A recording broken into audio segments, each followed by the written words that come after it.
Tu sais d'où vient la première peur de l'aidant? Du téléphone. Ce petit objet qu'on ne quitte jamais, qu'on garde même sur la table de nuit, volume à fond, comme une corde invisible qui nous relie à notre proche. La peur, elle s'invite sans prévenir. Elle serre la gorge, elle empêche de dormir, elle guette dans chaque silence ou chaque sonnerie. Quand on est aidant, elle devient une compagne invisible. Peur de voir souffrir, peur de mal faire, peur de perdre. Dans cet épisode, je te partage un souvenir bouleversant avec mes sweet papy et mamie et j'explore ce que cette peur révèle vraiment. Notre amour, notre attachement, notre fragilité. Bienvenue dans la saison 5 de Sweet Papy Podcast. Et si je te disais que dans l'accompagnement de fin de vie de nos proches, il existe parfois des instants comme suspendus où tu découvres une force en toi que tu ne soupçonnais pas. Alors avant que mes souvenirs ne s'effacent, pendant 60 jours, j'espère devenir ton miroir. Celui qui éclaire tes choix, tes fragilités, ta façon d'aimer, que tu sois aidant ou professionnel du soin. Alors abonne-toi pour ne rien manquer de ces instants de passage. Parce que la peur, pour moi, on n'en parle pas assez. Et pourtant, reconnaître cette peur, c'est peut-être déjà commencer à l'apprivoiser. Mon sweet papy, 60 jours avant ton départ, et même avant, je tremblais tous les jours. Le téléphone n'était jamais éteint depuis que j'avais loupé l'appel des urgences lors de ta première chute en 2019. Jamais éteint. Chaque sonnerie, chaque vibration me faisait sursauter, comme une alarme qui déclenche le cœur. Cet été-là, tu avais fait 7 séjours aux urgences. 7 fois ce même scénario.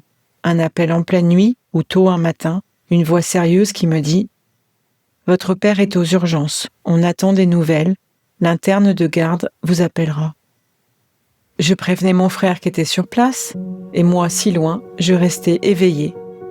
Et je traversais la nuit avec une seule pensée. Et si cette fois c'était la dernière? Et puis il y avait ces retours étranges. Parfois à 2h du matin, on me laissait un petit message en me disant « Finalement il est rentré, rappelez demain matin. » Mais on est en pleine nuit, on est déjà demain matin. Comment se reposer après? Je restais souvent éveillée, les yeux ouverts dans le noir, le téléphone posé contre la poitrine comme si je devais continuer à monter la garde. La peur, elle s'était installée dans chaque silence, dans chaque appel imprévu. Elle m'accompagnait comme une ombre. Et avec le recul, je comprends que cette peur disait qu'une seule chose, combien je tenais à lui. J'ai quand même une anecdote très jolie à te raconter au milieu de tout ça. Un matin, en moins de 2 heures, je reçois 2 appels différents des EHPAD.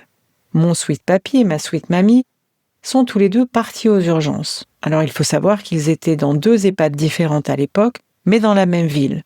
Question de disponibilité. Chacun était aux urgences. Et le comble, c'est que j'ai pu appeler, joindre sweet mamie et les réunir. Elle a passé sa journée auprès de sweet papy. Avec mes aînés, mes proches, j'ai appris que la peur ne disparaît pas du tout quand on l'ignore. Elle reste tapie, elle gonfle dans l'ombre.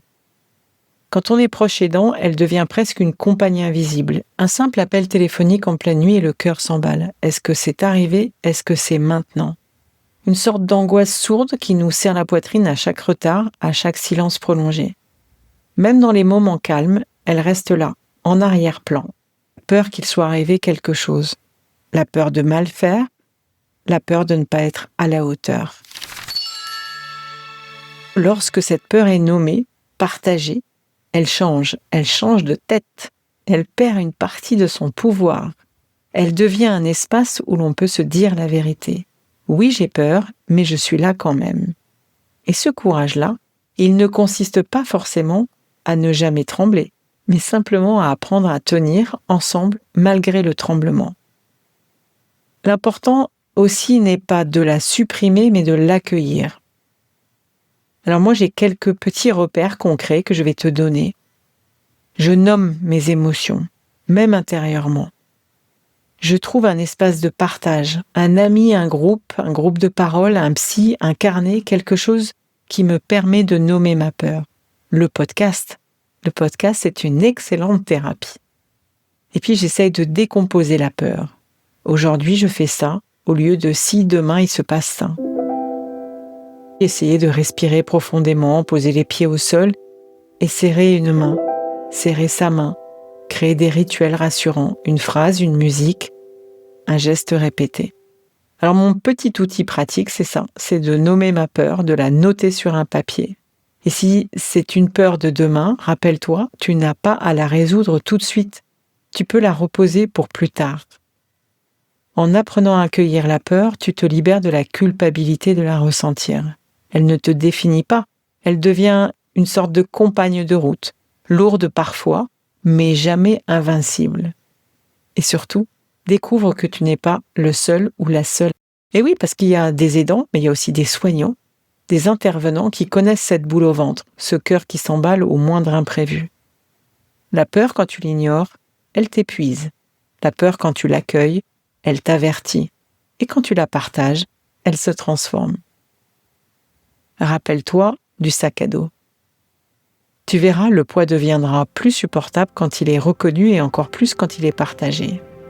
Voilà, c'était notre moment du jour. Et toi, quelle est la peur qui t'accompagne quand tu es auprès de ton proche, auprès de ton résident? Est-ce que tu oses la nommer, même juste pour toi?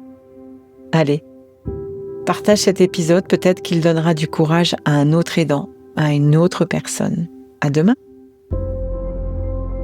Si cet épisode t'a touché, inspiré ou donné des pistes pour mieux appréhender les imprévus de la vie, je t'invite à aller plus loin.